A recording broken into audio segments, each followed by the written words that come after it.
आखिर कौन थे भारत के वो 5 शूरवीर हिंदू राजा जो अपने जीवन काल में एक भी युद्ध नहीं हारे थे।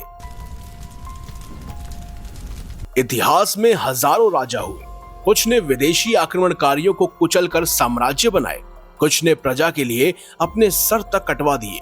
लेकिन भारत की धरती पर ऐसे भी राजा हुए जिन्होंने अपनी पूरी जिंदगी में एक भी युद्ध नहीं हारा था। चलिए एक एक कर जानते हैं इन शूरवीरों की गाथा।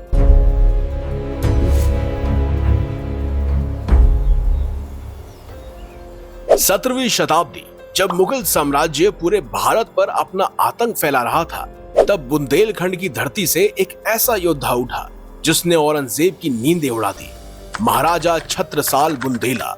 1639 में बुंदेलखंड में जन्मे छत्रसाल महान योद्धा चंपत राय बुंदेला के पुत्र थे। बचपन से ही उन्होंने अपने पिता को मुगलों के खिलाफ संघर्ष करते हुए देखा था।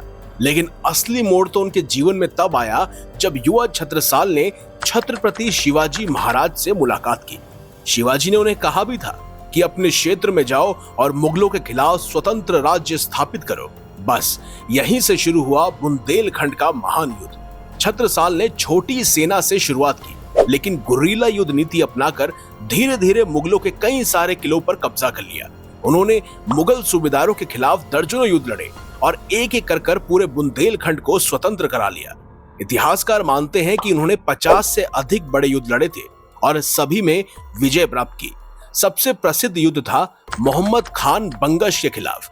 जब बंगश ने बुंदेलखंड पर हमला किया, तब वृद्ध हो चुके छत्रसाल ने मराठा पेशवा बाजीराव प्रथम से सहायता मांगी और फिर बाजीराव और छत्रसाल की संयुक्त सेना ने बंगश को पूरी तरह से पराजित कर दिया। इसके बाद छत्रसाल ने विशाल स्वतंत्र राज्य स्थापित किया जो आज के मध्य प्रदेश और उत्तर प्रदेश तक फैला हुआ था। महाराजा छत्रसाल सिर्फ योद्धा नहीं थे, बल्कि धर्म रक्षक भी थे। उन्होंने मंदिरों का निर्माण करवाया और बुंदेलखंड की संस्कृति को बचाया।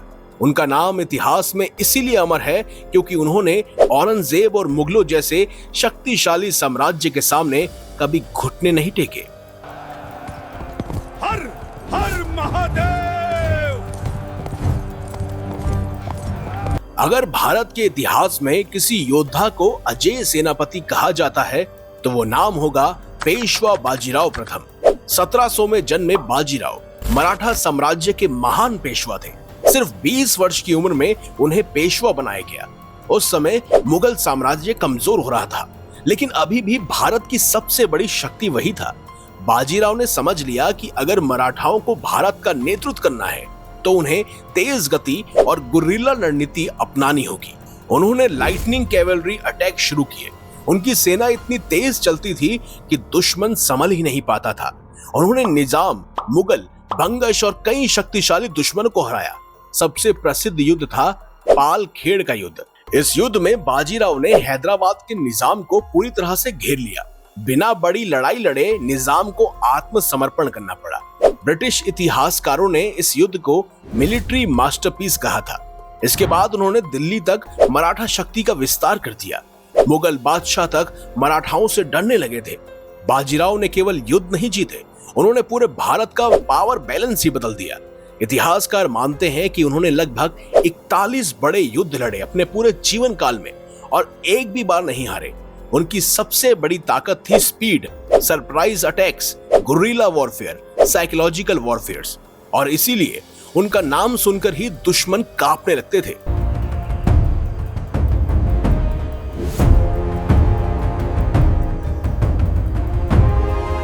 आठवीं शताब्दी, जब अरब आक्रमणकारी पूरी दुनिया को जीतते हुए भारत की तरफ बढ़ रहे थे, तब राजस्थान की धरती से एक ऐसा योद्धा उठा जिसने उन्हें भारत की सीमा से वापस धकेल दिया। बप्पा रावल, मेवाड़ के गोहिल वंश के महान शासक। कहते हैं बचपन से ही उन्होंने कठिन परिस्थितियों में अपना जीवन बिताया, लेकिन आगे चलकर वो मेवाड़ के राजा बने। उस समय अरब सेनाएं सिंध जीत चुकी थी और उनका अगला लक्ष्य था भारत का अंदरूनी भाग। लेकिन बप्पा रावल ने राजपूत राजाओं को एकजुट किया। उन्होंने कई हिंदू राजाओं के साथ गठबंधन बनाया और अरब सेनाओं के खिलाफ भीषण युद्ध छेड़ दिया। इतिहासकारों के अनुसार उन्होंने अरब सेनापति जुनैद और उसके सहयोगियों को पराजित किया कहा जाता है कि उनकी सेना ने राजस्थान, सिंध और पश्चिम भारत तक अरबों को खदेड़ दिया। अगर उस समय बप्पा रावल नहीं होते तो शायद भारत का इतिहास आज कुछ और ही होता। उन्होंने मेवाड़ को मजबूत बनाया, किलों का निर्माण करवाया और हिंदू संस्कृति की रक्षा की। बप्पा रावल को भगवान एकलिंगनाथ का भक्त माना जाता है। कहा जाता है वो अपने राज्य को भगवान शिव का राज्य मानते थे। उनके बारे में कई लोक कथाएं मिलती हैं कि उन्होंने पश्चिम एशिया तक अभियान चलाए। हालांकि इतिहास और लोक कथाओं में अंतर है, लेकिन इतना तय है कि उन्होंने अरब आक्रमण को रोकने के लिए बड़ी भूमिका निभाई। और सबसे खास बात, इतिहास में उनके किसी भी बड़े युद्ध में हार का कोई भी स्पष्ट उल्लेख नहीं मिलता है, यानी कि वो अपने जीवन काल में कभी भी नहीं हारे और इसीलिए उन्हें भारत के अजेय राजाओं में से एक माना जाता है।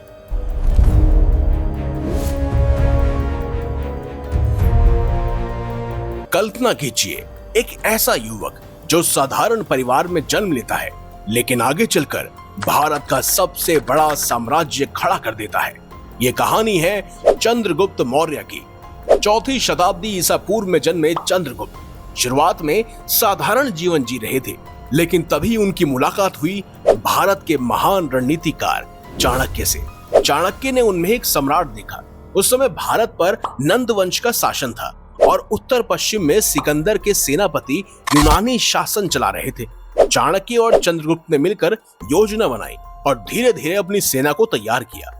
सबसे पहले उन्होंने नंद साम्राज्य को चुनौती दी।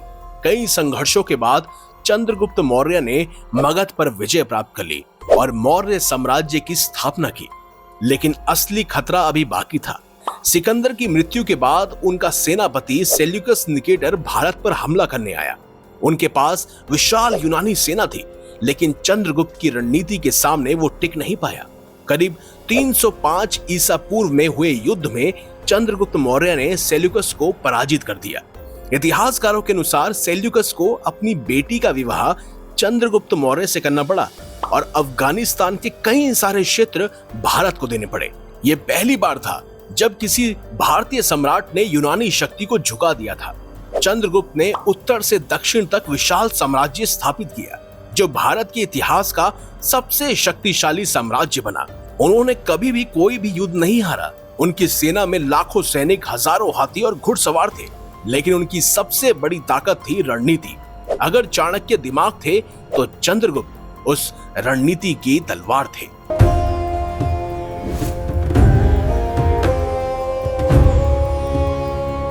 अब बात करते हैं उस सम्राट की जिसे इतिहासकारों ने इंडियाज नेपोलियन कहा था।